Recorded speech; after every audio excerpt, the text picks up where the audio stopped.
Are you ready for more grinding?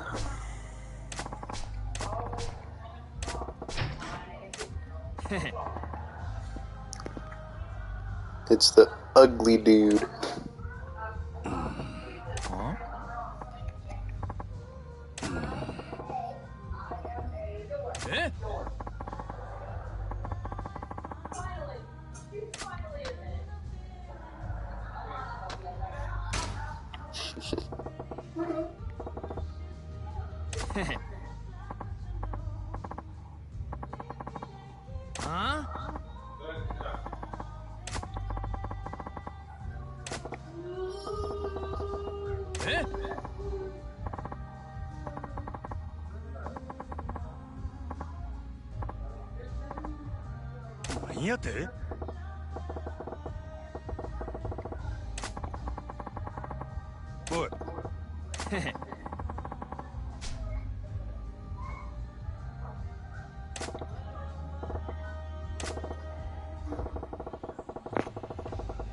My palms are so sweaty.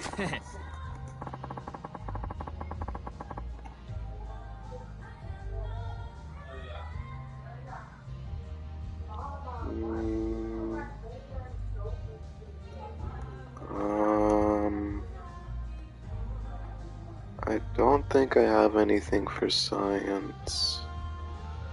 I finished everything for sociology. I finished just now with English. And no Chinese. Science. I'm pretty sure I finished science. Huh. Science. Science. Let me check.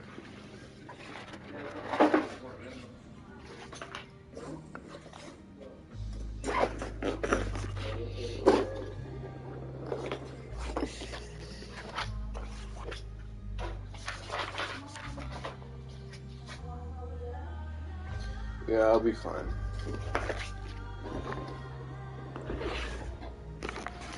I don't have anything.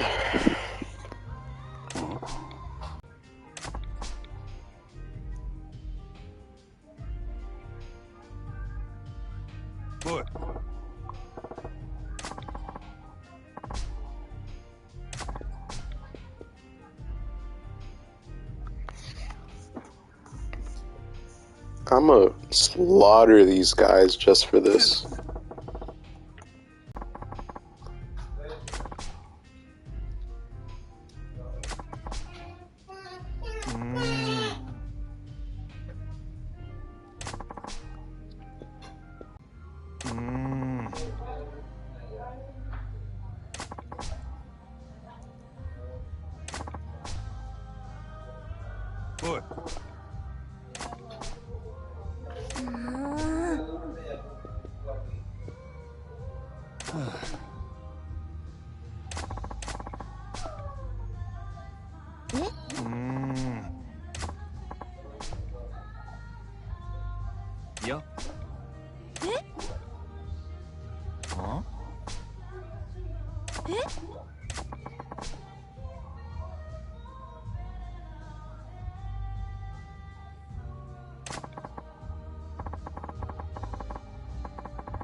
Dumbass.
Hold up, lovers. Let's see how it works out.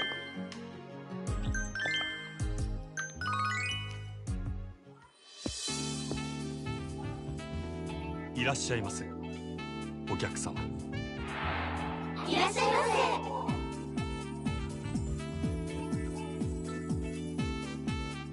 ようこそさまた来たね。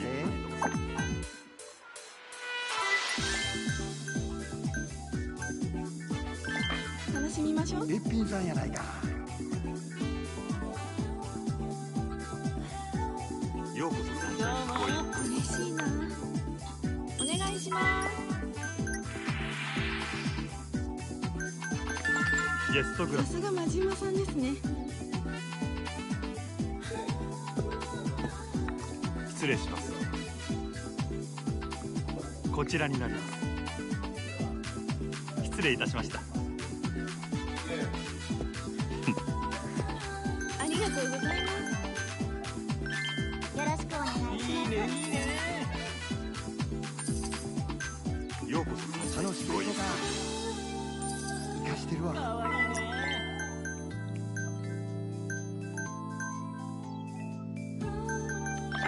お待ちしてました。ピチピチやな。嬉しいな。ようこそさどうもどうも。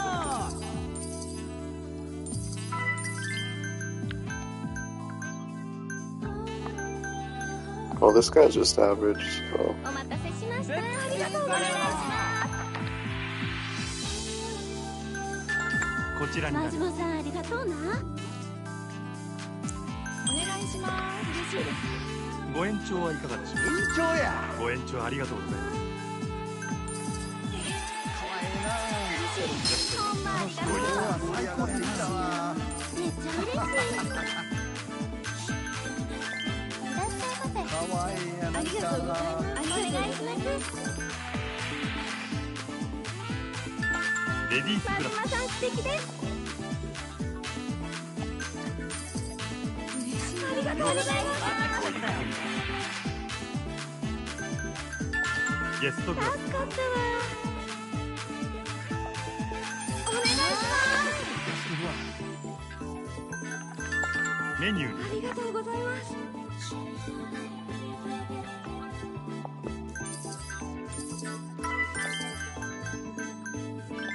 いらっしゃい。かわいいな。盛り上がってきたわ。今するぜ。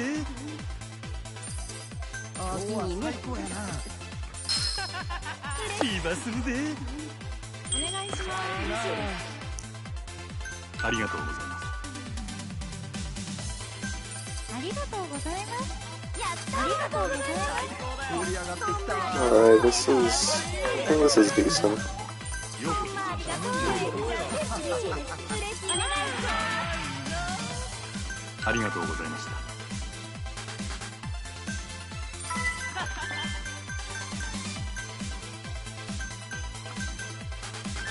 ようこそ。ほんまありがとう。ありがとうございます。ありがとうございます。ようこそ。お願いします。ありがとうございます。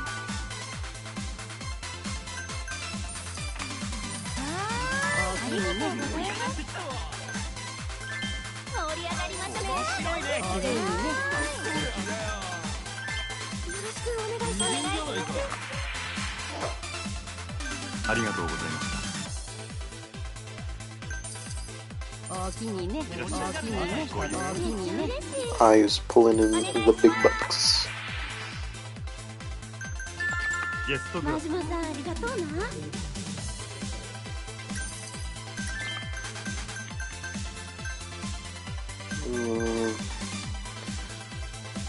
Alright. お待ちしてました。ピチピチやな。今日は最高やな。ありがとうございます。 Damn. ありがとうございます。ようこそ。どうぞ。最高だよ。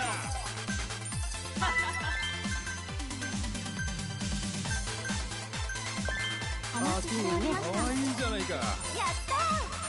ありがとうございます。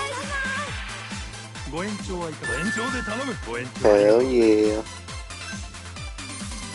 Yeah. ありがとうございました。今するで。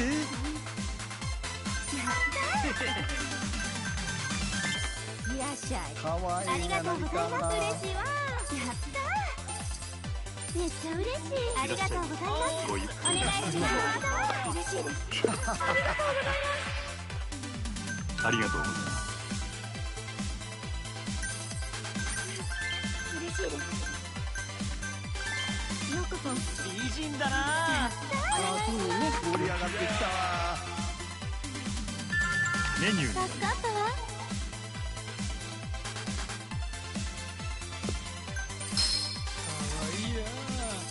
今日はようこ最高そ。やな。どうぞ。ありがとうございます。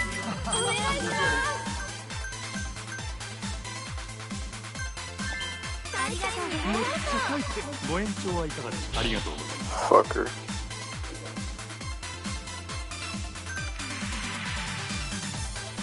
ありがとうございます。盛り上がってきたわ。こちらになり助かます。ったわ。今するで。ありがとうございます。ありがとうございます。かわいいな。メニューに。頼りになるな。今日は最高ようこやな。そ。楽しごゆっくりそうだ。盛り上がってきたわ。ようこそ。サンべっシャインへ。ぴんさんやないか。めっちゃ嬉しい。おおきにね。おおきにね。かわいい。おおきにね。ありがとうございます。ほんまありがとう。ありがとうございます。ありがとうございます。 Ooh.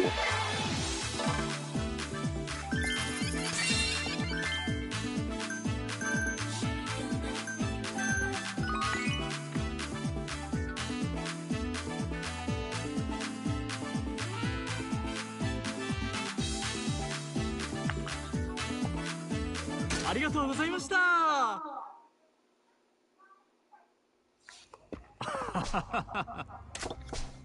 ええ。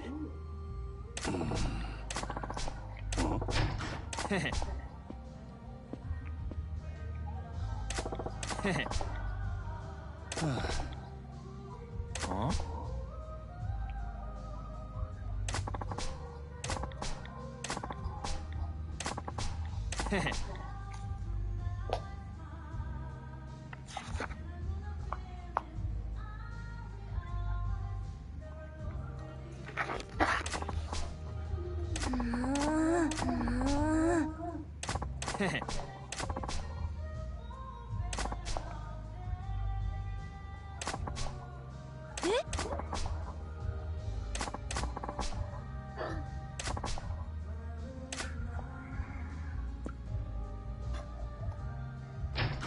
おい。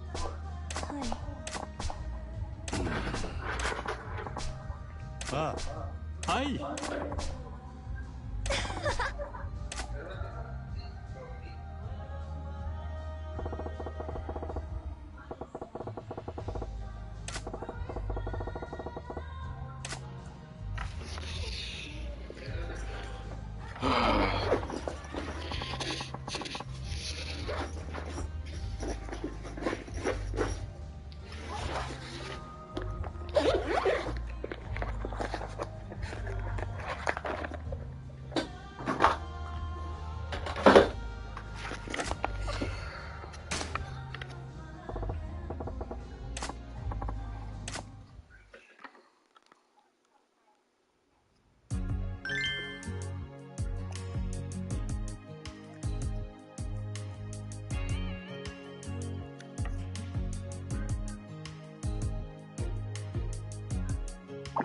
We'll do one more round.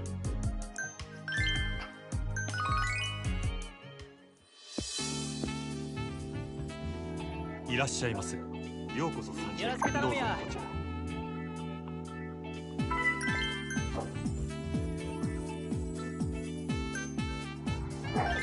盛り上がりましょうか。すごいタイプだよ。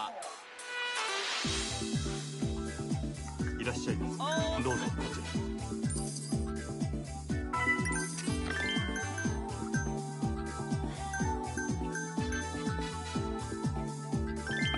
いらっしゃい。かわいいな。お願いします。めっちゃ嬉しい。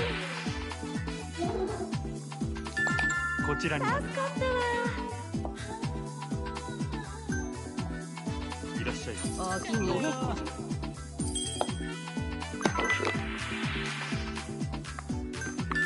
こちらになります。助かったわ。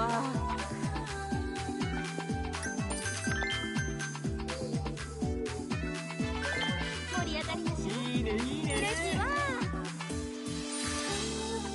ようこそ参上。どうぞ行こうよ。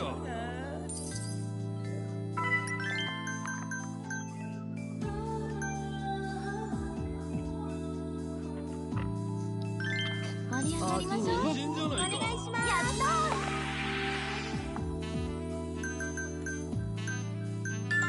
こちらになり頼りにしてます。盛り上がってきた。ようこそお願いします。ご延長はいかがでしょうか。ありがとうございました。素敵だよ。君盛り上がりそうだよ。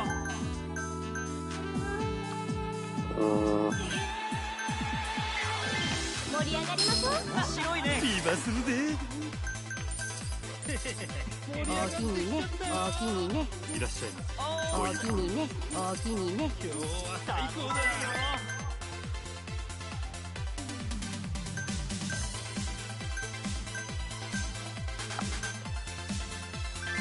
楽しみましょう。美人だな。ありがとうございます。盛り上がるね。嬉しい。いらっしゃいませ。また来たんだよ。ご延長はいかがでしょうか。ありがとうございました。あ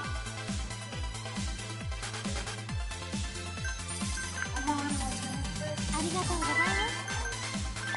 いらっしゃいませ。面白いね君。ありがとうございます。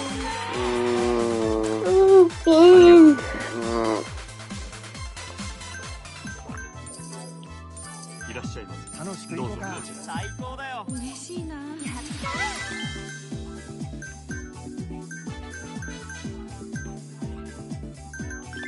よろしくお願いします。さんやないか。ありがとうございます。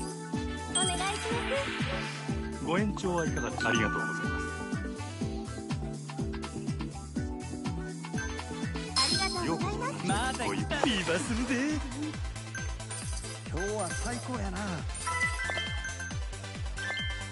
せしました。お願いします。おしぼり。さすが真島さんですね。いらっしゃいまありがとうございました。ほんまありがとう。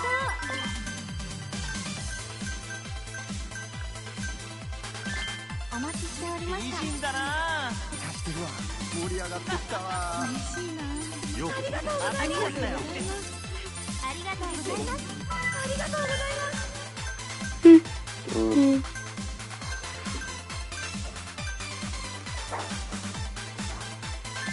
お待たせ。かわいいな。今日は最高やな。ゲストグラス。ありがとう。いや、嬉しいです。お願いします。ありがとうございます。嬉しい。フィーバーするぜ。She said she wanted to go to the feature, so about that color DeLorean. 最高だよ。こちら I に。 said, why you keep calling? I said, girl, why you keep calling? I said, girl, why you keep calling? Yeah. She said, I need to eat you with. 最高だよ。 Cause she know that I'm still ballin'. She said she wanna go to the feature, so I bought that color DeLorean. ありがとうございます。 21 minutes until lunch. 21 minutes until lunch. メニュー。助かりました。めっちゃ嬉しい。ありがとうございます。お願いします。ありがとうございました。めっちゃ嬉しい。お待ちしておりました。白いね君。かわいい。いらっしゃいませ。ごゆっくり。嬉しいわ。ありがとう。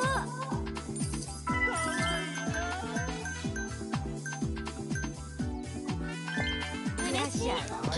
I said, girl, why you keep calling? I said, girl, why you keep calling? Yeah, she said I need a new whip. ご延長 Cause she know that I'm still ballin'. ご延長ありがとうございます。ようこそ参加。 She said she wanna go to the future, so I bought that color DeLorean. おしぼり。真島さん、ありがとうな。おおきにね。お待ちして。フィーバーするぜ。めっちゃ嬉しい。めっちゃ嬉しい。盛り上がるね。かわいい。ありがとうございます。ありがとうございます。盛り上がるね。嬉しいわ。嬉しい。お願いします。ありがとうございます。ありがとうございます。お願いします。ありがとうございました。おおきにね。盛り上がってきた。ありがとう。フィーバーするぜ。盛り上がるね。ほんまありがとう。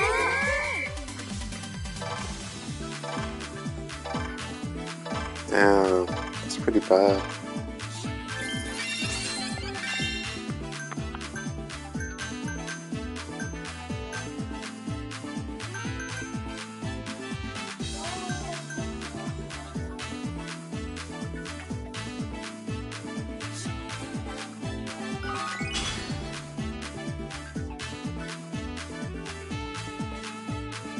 ありがとうございました」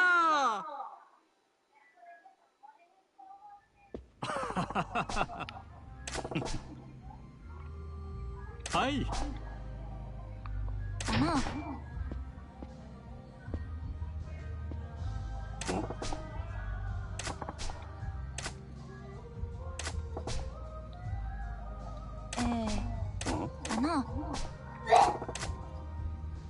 はい。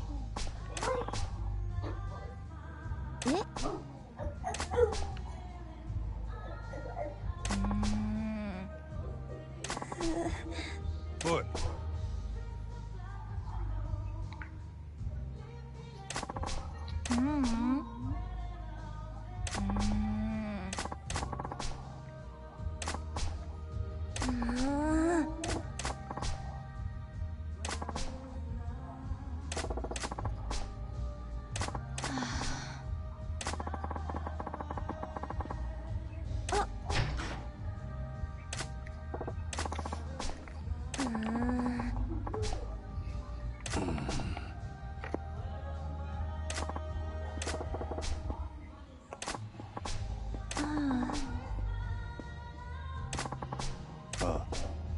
はい。え？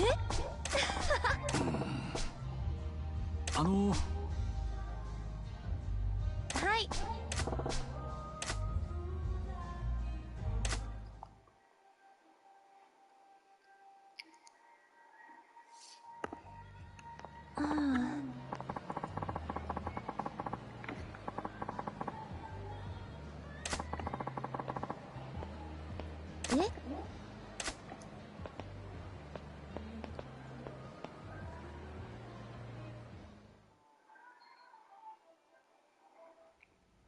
え？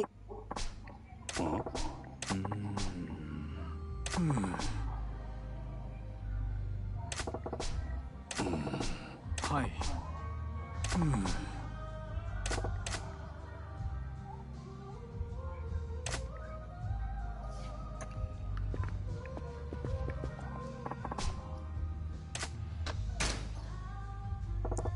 You say you're worried, but you still got that big ass smile on your face.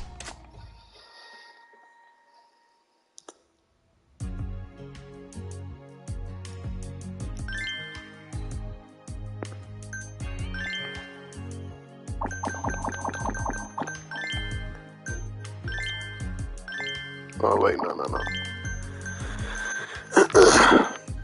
I said, girl, why you keep calling? I said, girl, why you keep calling? Yeah, she said I need a new whip. Yeah, cause you know that I'm still ballin'.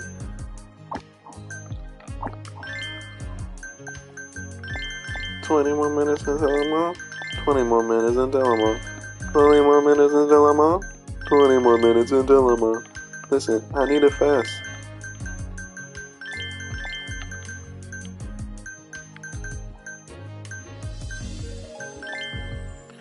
Twenty more minutes until I'm on. 20 more minutes until I'm on. 20 more minutes until I'm on. 20 more minutes until I'm on. Listen, I need it fast. Yeah.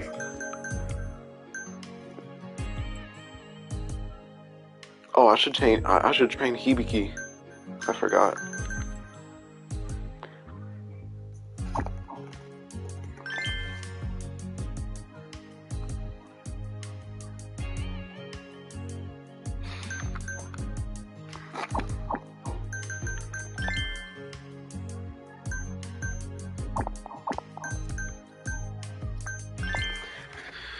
What do you want me to do? なるほどな。ありがとう。そうね。確かに家庭と仕事の両立もいいと思うけど、やっぱり男の人は仕事に全力で燃えててほしいな。真島くんみたいに。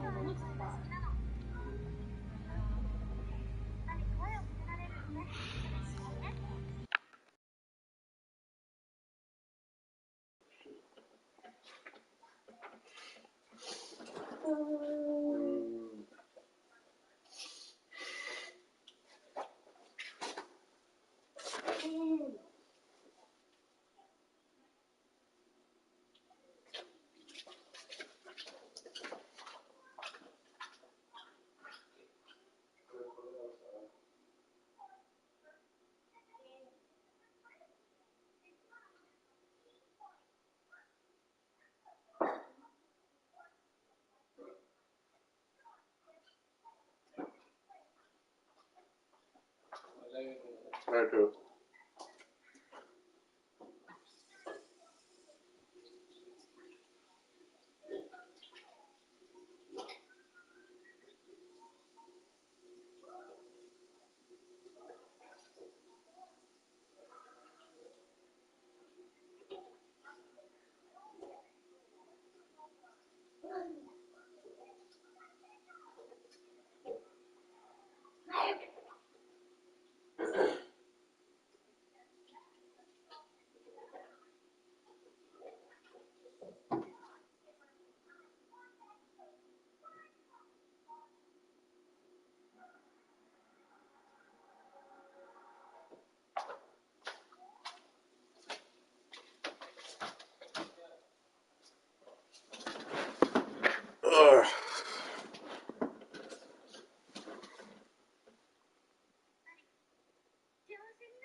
I said, girl, why you keep calling? I said, girl, why you keep calling? Yeah, she said, no, I didn't know. 誰にも話したことないんだけど I said, girl, why you keep calling? I said, girl, why you keep calling? Yeah, she said, I need a new whip. Yeah, cause she knows that I'm still ballin'. She said, I want to go to the future, so how about that? Oh, fuck. She said, I want to go to the future, so... She said she want to go to the future, so I bought that girl a DeLorean.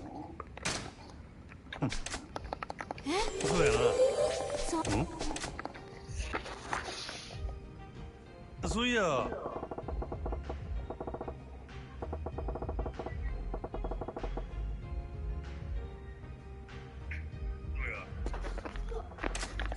どうだああ。そうなの自分どうや。なるそうやな。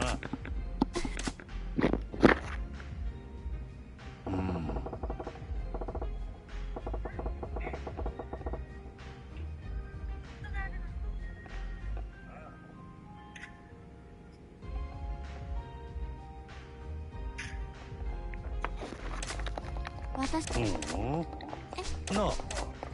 絶対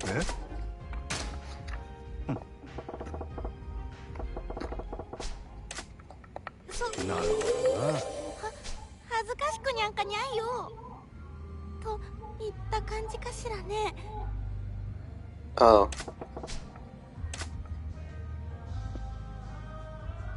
It's only cute when you do. Hee hee. はいお疲れ。はい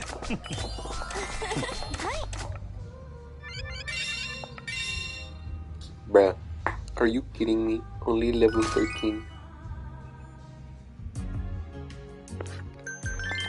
Okay, let's do this. Oh wait, no. Sexy.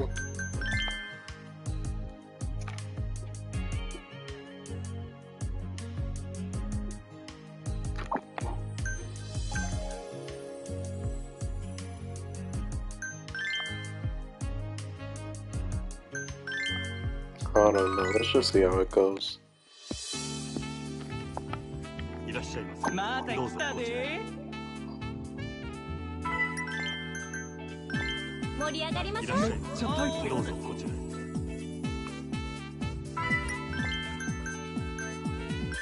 よろしくお願いしようこそ。どうます。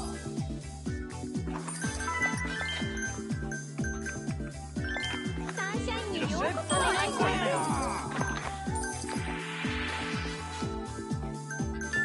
アイス交換いたします。助かりました。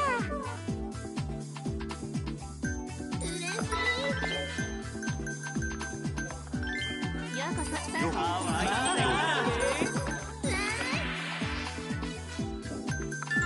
灰皿交換いたします。パズマさん素敵です。お願いします。メニュー。わかりました。いらっしゃいませ。ごゆっくり。いらっしゃいませ。どうもありがとう。よろしくお願いします。めっちゃ嬉しい。めっちゃ嬉しい。お願いします。今するぜ。おしぼりです。ありがとうございます。どうもありがとう。めっちゃお願いします。ご延長はいかがですか。ありがとうございました。ほんまありがとう。お待たせしました。いらっしゃいませ。どうぞ。お願いします。ありがとうございました。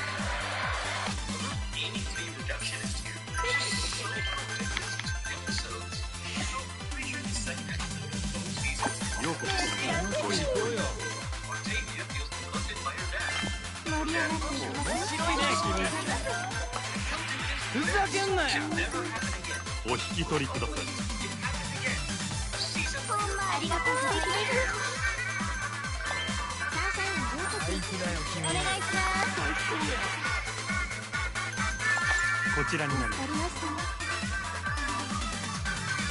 ようこそご一行。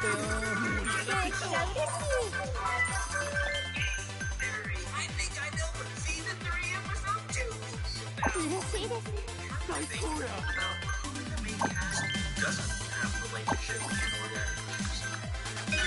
盛り上がりましょう。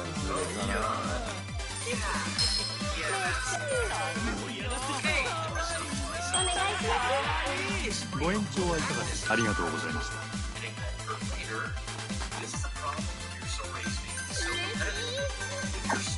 ほんまありがとう。リーバスで盛り上がりましょう。お願いします。ご延長はいかがですか。ありがとうございました。いらっしゃい。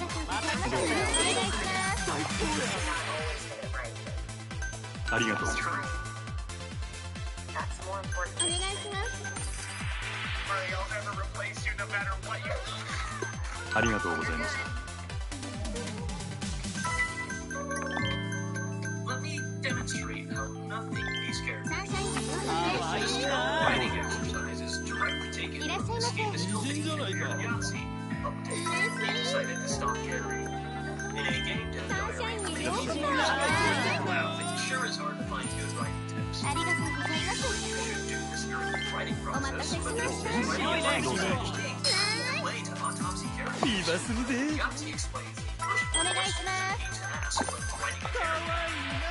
ご延長はいかがですか。ありがとうございました。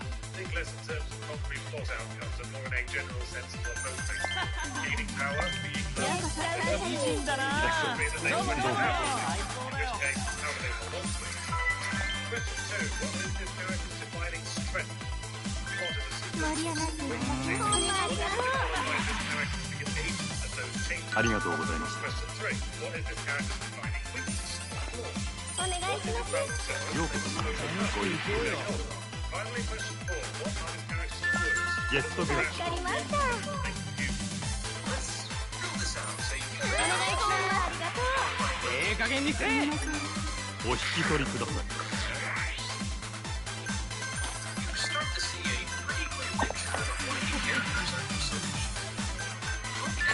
こちらになります。めっちゃ嬉し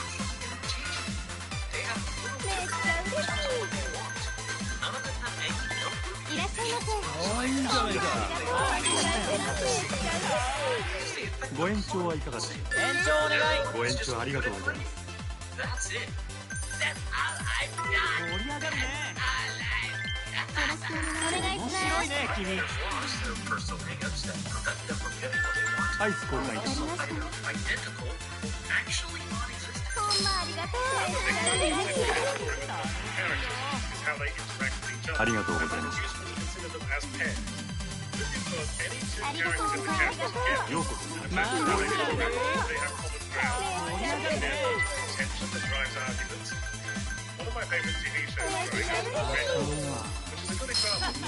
お願いします。ご延長はいかがですか。ありがとうございます。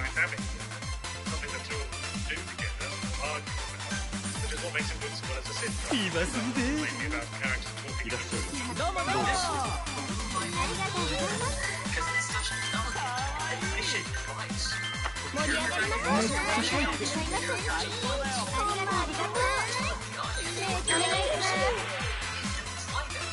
ありがとうございます。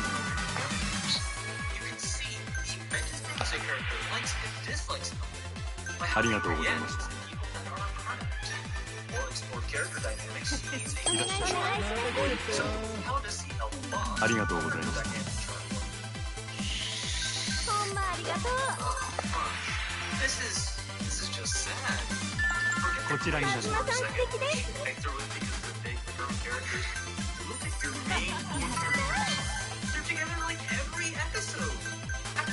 ようこそサージャン人間ご一行。お願いします。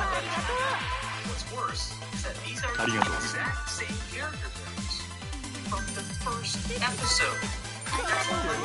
す。お待たせしました。かわいいな。めっちゃありがとうございます。めっちゃ嬉しい。ありがとうございます。いら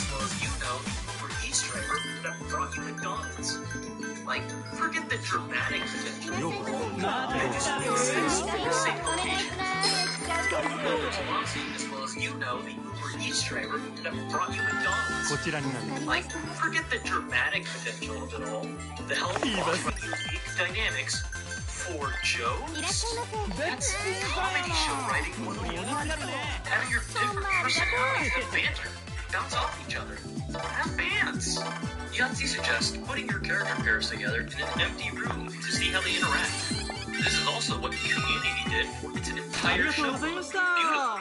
Having everyone just interact in their study room at the start of the episode. But maybe when Jeff gets here, we could talk to him as a group about his tardiness. Oh, come on.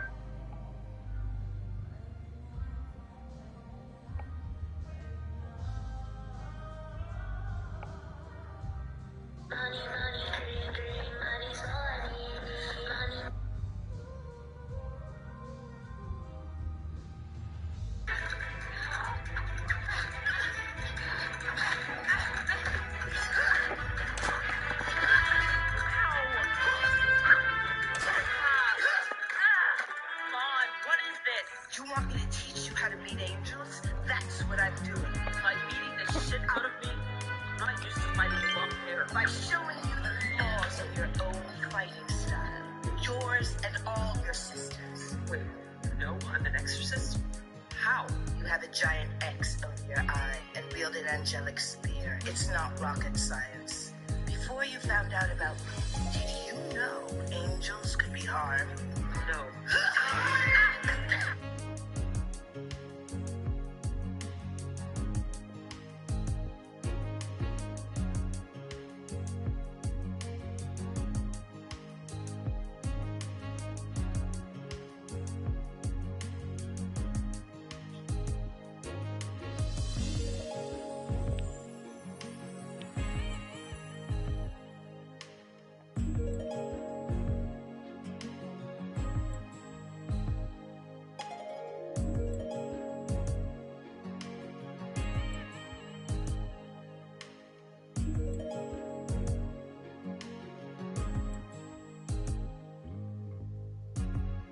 Within the first 2 episodes of The Last of Us, we've jumped between different countries, continents, time periods, and sets of characters. Within the second episode of the show, we saw the origin of the cordyceps infection and how it originally broke out from Jakarta, Indonesia, and ended up being spread around the globe and being in the United States, where we were following Joel and Sarah. With this revelation, it showed us that there were multiple opportunities in the first episode of the show where Joel and Sarah would have become infected and turned into the very thing that they were fighting against and running away from. And Joel most certainly wouldn't have been alive 20 years later if the smallest of decisions were changed.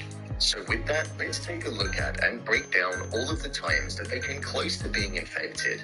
So let's get into it. Here is every time Joel and Sarah avoided the cordyceps infection in The Last of Us. Just to let you know, this video will contain spoilers. In the first episode, more specifically the first 15 minutes, we saw that Joel and Sarah Oh crap, watch this series.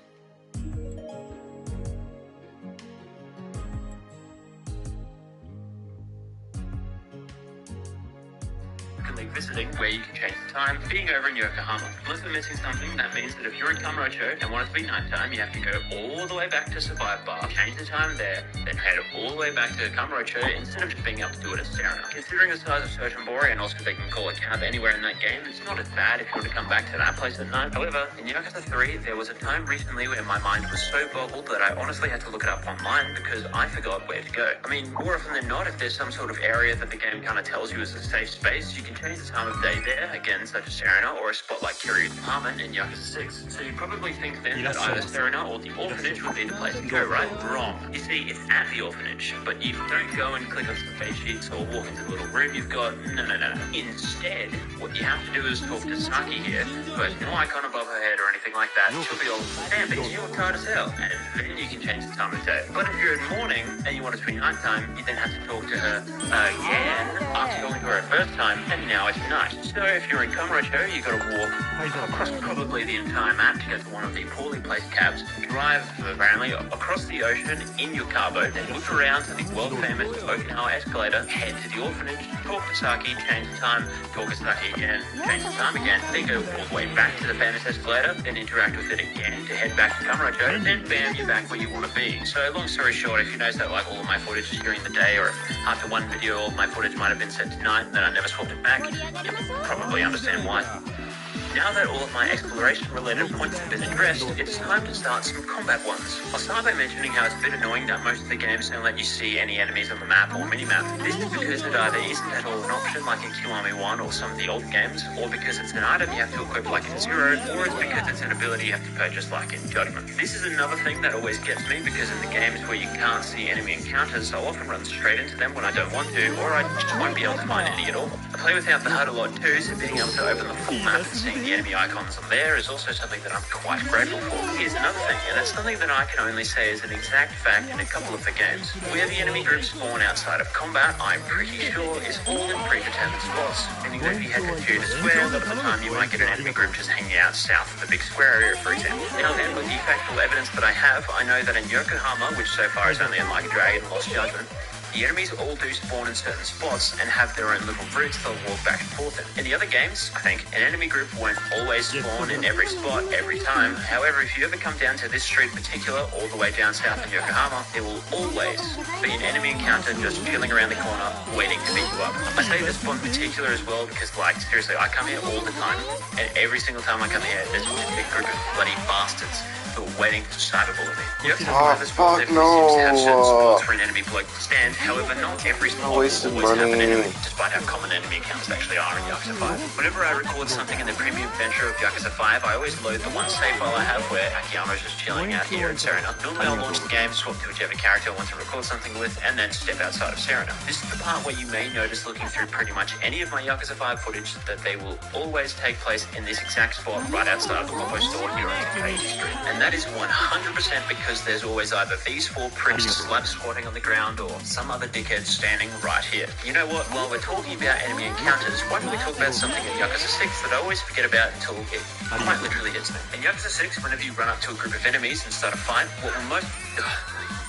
yeah, that happens. Fights start instantly in 6, and I forget that a lot because they take ages to start in Kiwami 2, so I'm expecting the Kiwami 2 timing, and instead just get king hit without any warning. And you know what else? With the enemy encounters in Judgment, what happened? Oh, piss off, Kim. Right, so yes, the Keihin gang in Judgment are a pain in the ass. The reason why it's a bit of a problem is because in Lost Judgment, the enemy encounters are nowhere near as high and there's nothing to trigger it, but then in Judgment, this happens all the bloody time, and I always forget because I launch the game, go to try and record something, and I'm met with 500 battles. It makes enemy encounters way higher, and especially once you get far enough in the story for Koga and his crew to start spawning, sometimes you'll get a group of enemies and BAM!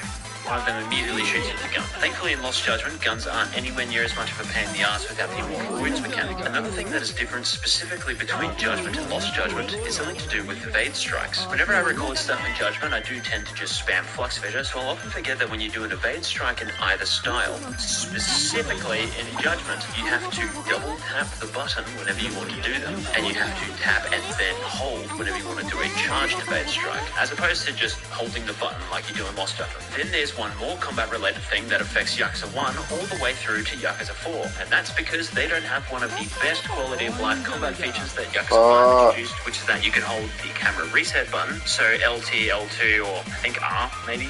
Anyway, you can't hold down that button to disable the use of heat in combat. It is extremely useful for when you want to just stomp someone on the ground or something like that and you don't want to waste your heat on that enemy, but the older games didn't have that. And it gets me every time when I start holding L2 while playing Yakuza 3, for example, and I accidentally do a heat action and I hang my head in my hands in sadness. I watch Kiryu just stomp a guy who really didn't deserve it. The final thing I'll mention isn't too much of a problem for me specifically, but it is a bit silly. I think in big massive asterisks and disclaimers that you more often than not can't load a save in game on the console versions of most of the games, probably. I don't know, maybe. It's been quite a while since I played the PS4 versions of 3, 4, 5, and 6, but then also, obviously, everything not on PC just isn't on PC. At the very least, I do know for a fact that you can't load a save whenever you want it on, at the very least, the PS4 and PS5 versions of Yakuza Like a Dragon. I noticed this when I first saw a live stream of the PS4 version of the game a while back. The load option wasn't there in the menu, and when it was for PlayStation Plus, I got the PS5 version of it just to double check. Sure enough, it wasn't there either. But it's weird because you can on PC. Now, I don't know what other games have the same problem, but I do do know that the original version and the remake edition lets you load anywhere, and then all of the PC ports, besides weirdly the two genre PC ports, will let you load anywhere too. So it doesn't affect me because, like I said, I've got them all on my computer, but it is a bit annoying if you messed up in poker or something and wanted to load your save, or maybe you accidentally loaded the wrong save and you instead had to resort to returning to the title screen, going through all the standard nonsense, and then loading it from there. And that's all I can really think of. Hopefully you thought that what I brought up was interesting, and I mean, you're here at this point of the video, so I assume you did. Or you watched to the end to make sure that your shit talk was as accurate as possible. You know, not at all. I do stuff like this a lot and have made other similar videos, so you can subscribe or watch more videos or whatever the bloody hell you want to do. Now then, once again, if you think these are such minor little things that are relevant and that there are much more important things to be complaining about, then I'm gonna bash you. Check out the new Viking 1000 amp lithium-ion jump starter. It fits in your glove box, can hold a charge for up to 6 months, and can jump your car up to 30 times on one charge. Perfect to keep in your car in case of emergencies. Priced at only $89.99. Get yours today at your local Harbor Freight.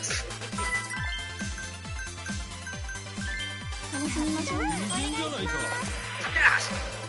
Our geeky sailors and all our comic book heroes have turned into metal. With the death of Mao in 1976 and the disastrous fallout of both the Great Leap Forward and the Cultural Revolution, China's new government under Deng Xiaoping was eager to pivot away from the perpetual revolution of their forebears and move towards stability and economic improvement.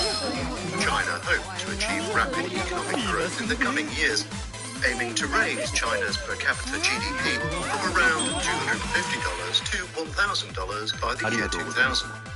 The CCP believed that China's rapidly rising population was an obstacle to this and committed itself to controlling it. Their solution was the infamous one-child policy that restricted the number of children a couple could have. Today, on A Day in History, we explore the diabolical ways that China enforced this policy through deception, intimidation, sterilization, and murder. If this sounds interesting to you, go ahead and like this video and subscribe to the channel for more historical videos like this. The one-child policy was not a single law, but a general policy guideline issued by the CCP and enforced by various local and provincial governments. A letter from the CCP's Central Committee, issued on September 25, 1980, which explained the need to control population to avoid economic collapse in the near future, is usually pointed to as the beginning of the policy.